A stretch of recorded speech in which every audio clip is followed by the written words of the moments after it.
cava, it branches off towards the anterior, which is the external jugular vein. The middle is the innominate vein, and then the subclavian vein. Okay? So, now here class, no? So, katong, do you still remember the ventral abdominal vein? Okay, katong vein na sa inner of the linea alba. Okay. Now, so this is it, no?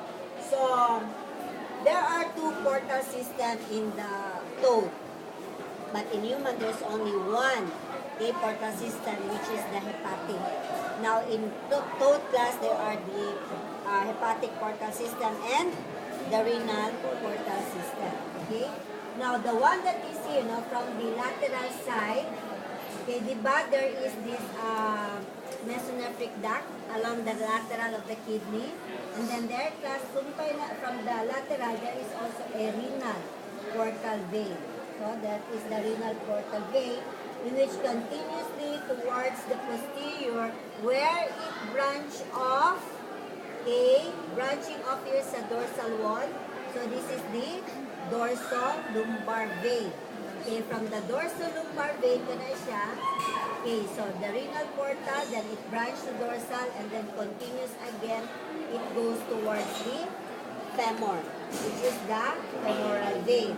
Now, continues with the femoral vein, no, naa siya nag-branch din ha, which is the pelvic vein. Now, the pelvic vein from this point and from this point will meet in the middle to form the what?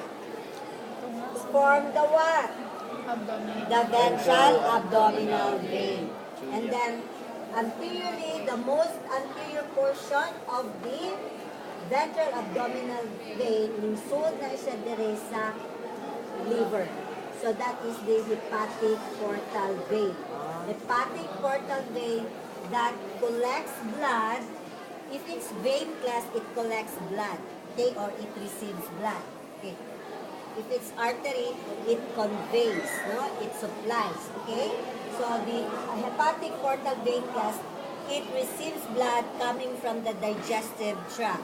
What are the digestive tract? The stomach, the pancreas, the intestine, and so on. Okay? So that is the hepatic. Okay? So the renal portal vein, and then the hepatic portal. So continuous regular siya. Okay? So that is for the vein. Do you follow? So those that I have mentioned, maura na inyong tunan. Okay? Both practical and written. This is again, maluoy naman ko ninyo because Walang already matigay, thinking. No, actually, maayo kayo nga section. Your section B, right? Yes. No. Let's go. Then, Mutan na ba na? okay, so